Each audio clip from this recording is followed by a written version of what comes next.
Olá, meus queridos! Tudo bem com vocês? Hoje eu tô aqui para começar uma sequência de videoaulas sobre o reino animal. Nós vamos estudar os 9 filos do reino animal em sequência, começando com os mais simples e indo para os mais complexos.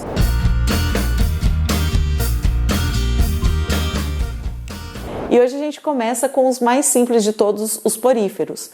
Então fica ligado aqui no canal porque vai ter a videoaula de poríferos, quinidários, plateumintes, nemateumintes, anelídeos, moluscos, artrópodes, equinodermos e cordados, tá? A gente vai começar então com os poríferos, que são os animais mais simples que existem no reino animal. Então é um filo aí formado por animais que vocês vão ver que não tem uma estrutura muito simplificada, tá? Então, vamos começar? Vamos lá para a tela do meu computador? Acompanha aí. Reino animal, organização em filos. O nosso primeiro filo é o filo dos poríferos, tá? Que são os animais mais simples do reino animal. Os poríferos são animais sésseis. Isso quer dizer o quê? Que eles ficam fixos no substrato.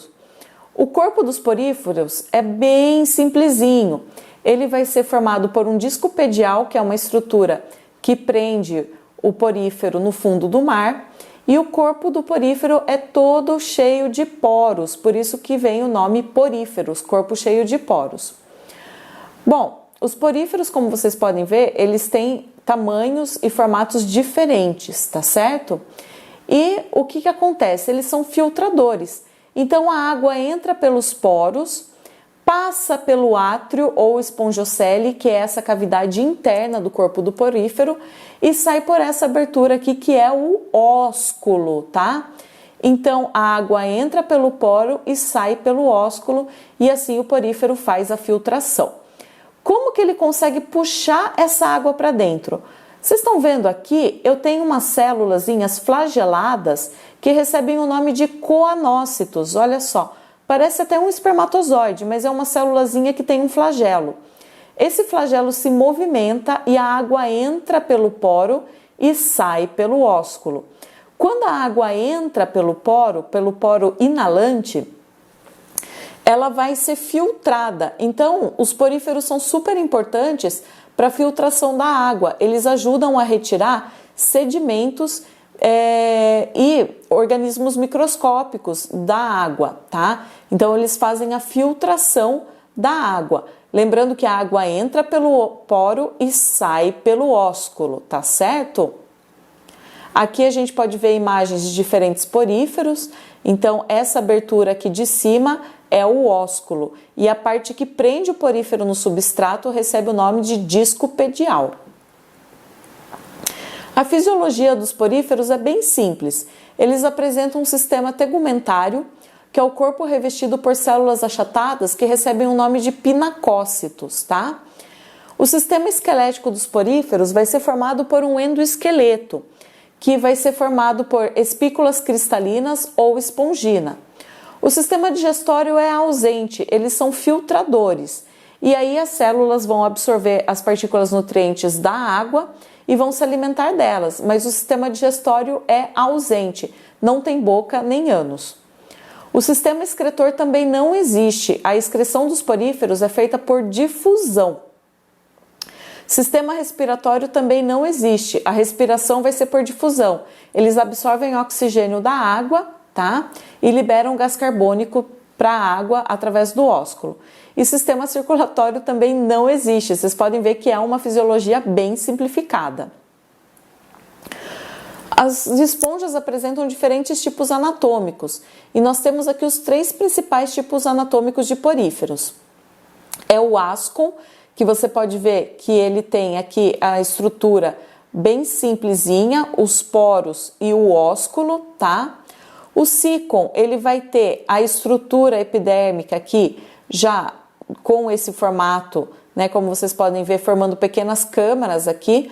Então a água entra pelos poros, sai pelo ósculo também, mas ela circula por dentro dessas câmaras, tá? E o tipo anatômico leucon é o mais complexo, tá? É considerado mais evoluído. Que vocês podem ver aqui que a esponja forma várias câmaras por onde a água circula.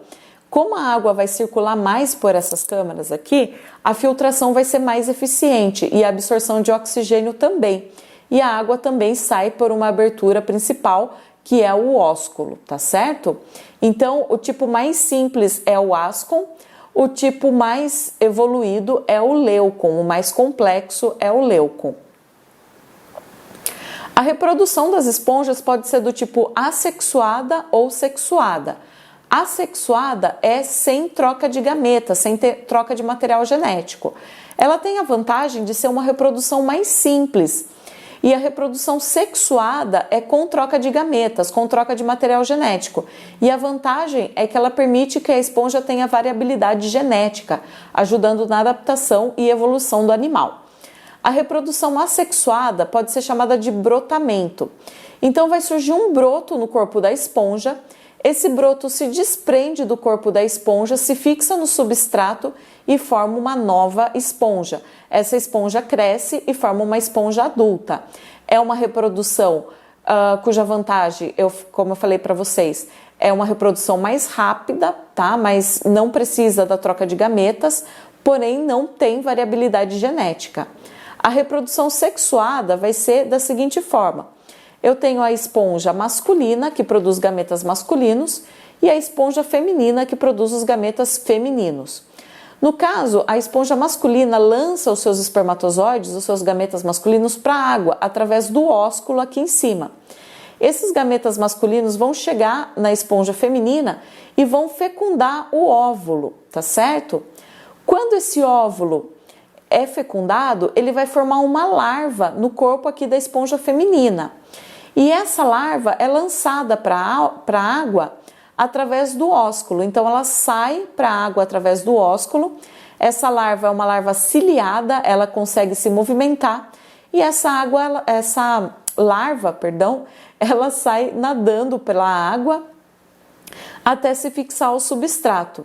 Ela forma uma estrutura de invaginação, como vocês podem ver aqui, tá certo? E aí eu tenho a inversão e fixação no substrato. O ósculo se desenvolve e se abre para o meio e reinicia um ciclo. Então, a reprodução pode ser assexuada por brotamento, forma o broto, se fixa no substrato e forma uma esponja adulta, ou reprodução sexuada com variabilidade genética, onde o gameta masculino é lançado, fecunda o gameta feminino. Esse gameta feminino dá origem a uma larva ciliada, como vocês podem ver aqui, que vai se fixar no substrato e formar uma nova esponja. O esqueleto das esponjas pode ser formado por espículas calcárias e silicosas. Aqui eu tenho uma imagem de microscopia dessas espículas calcárias, tá? Ou silicosas. Quando a esponja apresenta bastante espícula calcária ou silicosa, ela vai ter um formato mais rígido, tá? Então, ela vai ter uma estrutura mais rígida. Aqui eu tenho a imagem, ó, a grande variedade de espículas calcárias e silicosas. Essas espículas calcárias e silicosas são inorgânicas e a esponja vai ser mais rígida. Quanto mais espículas ela tiver, mais rígida ela é. Ou a esponja pode ser formada por espongina, que é uma proteína, ou seja, uma estrutura orgânica. Quando a esponja é formada por espongina, quando ela tem mais espongina, ela vai ser mais macia, mais fofinha. Então a esponja, quanto mais espongina, mais macia ela é. Quanto mais espículas calcárias e silicosas, mais rígida ela vai ser. A sistemática. As esponjas podem ser formadas por 3 classes principais, que são calcárias, hexactinélidas e desmosponjas. As esponjas calcárias possuem espículas de carbonato de cálcio. Nessa classe encontram-se esponjas do tipo ascon, sicon e leucon. São esponjas pequenas e vivem em águas rasas. As hexactinálidas possuem espículas silicosas. Na maioria das vezes, essas espículas formam uma rede que se assemelha a vidro quando seca. Por isso são conhecidas como esponjas de vidro. E as desmosponjas possuem espículas silicosas, fibras de espongina ou ambas. A essa classe pertence a maioria das esponjas. São todas do tipo leucon e apresentam formatos irregulares. Vivem em águas rasas e profundas. Entre elas estão as esponjas de banho, que são as esponjas macias formadas por espongina. Essa imagem aqui mostra, ela é bem interessante, uma esponja gigante, né, e um mergulhador ali dentro, e esse aqui é o ósculo, tá certo, gente? Bom, pessoal, então vocês puderam conhecer um pouquinho mais aí sobre as esponjas que são todas aquáticas, a grande maioria é marinha, cerca de 96% das esponjas são marinhas, né, vivem em água salgada, mas existem algumas espécies que são poucas, de água doce, tá certo? Então, as esponjas não são todas as espécies de água salgada, existem as espécies de água doce também. Vocês viram que a estrutura delas é extremamente simples, elas não têm sistema digestório, não têm sistema respiratório, não têm sistema nervoso nem muscular. Elas são fixas ao substrato, né, pelo disco pedial, e a água entra pelos poros e sai pelo ósculo da esponja. E isso vai acontecer pelo batimento do flagelo dos coanócitos. Uma outra curiosidade aí sobre as esponjas é que elas têm uma grande capacidade de regeneração. Se você pegar uma esponja e quebrar essa esponja, ela consegue se regenerar. E se você pegar uma esponja e passar por uma peneira a esponja, ela consegue se reagrupar e se formar novamente. Então elas têm uma grande capacidade de regeneração. As esponjas são muito sensíveis à poluição. Então, no mar, quando você tem a presença de esponjas, significa que aquela água é uma água muito limpa, é uma água que não apresenta poluição, porque elas são extremamente sensíveis à poluição, tá certo?